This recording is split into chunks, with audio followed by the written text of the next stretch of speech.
After all was done, the Lord planted a garden in the east, which was Eden, and there he placed Adam and Eve, whom he created.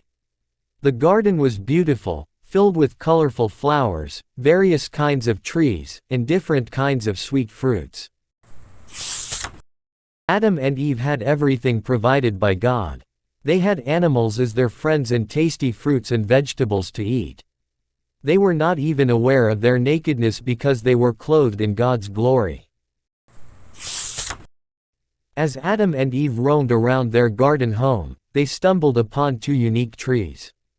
God drew near to inform them that they were in the very center of their home, explaining that one tree was the tree of life and the other was the tree of knowledge of good and evil. Then the Lord said to them, "You may freely eat the fruits of all the trees in the garden except for the tree of knowledge of good and evil, for if you do, you will surely die." This made Adam and Eve wonder why God would forbid them from eating the fruits of the forbidden tree.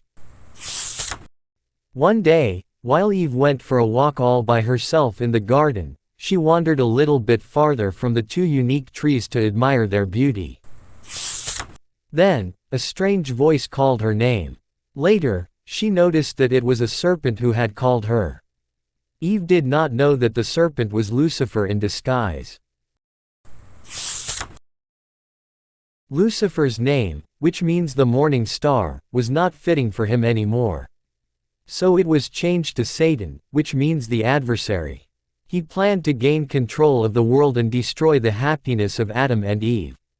Of course, God was aware of this, but he had a greater plan. The serpent's soft, friendly voice questioned her why God forbade them from eating from the tree of knowledge of good and evil. Eve explained they'd die if they did eat the fruit, but the serpent tried to tell her that God was unfair for forbidding them to know what is good and evil. The truth is that Adam and Eve already had an idea of what is right and what is wrong, and all in their hearts was to do good things. But because Eve thought it might be nice to find out how it feels to know what is evil, she disobeyed God and took a bite from the forbidden fruit as the serpent gave it to her. Then Eve took some more and shared it with Adam. Surprised by what she did, Adam tried to explain to her that she was wrong. But despite understanding God's command and the consequences of their disobedience, he was afraid to lose his wife. So he too ate the fruit. Now Adam and Eve failed God's test.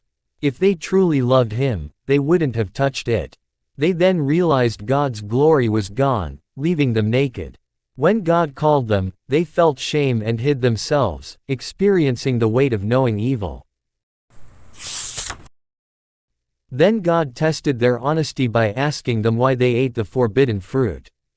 Instead of admitting their mistake, they began to blame each other. So, in fairness, God put a curse of suffering on them, which we now inherited. As for the serpent, God cursed it above all animals, causing it to crawl on its belly. There will be a battle between the serpent's descendants and those of Eve, with one of Eve's descendants foretold to crush the serpent's head. Now Adam and Eve were mortal and had to face death as the consequence of their disobedience, as the Lord had warned them. However, God provided a way to delay their immediate death by sacrificing an innocent lamb, whose skins were then used to clothe Adam and Eve.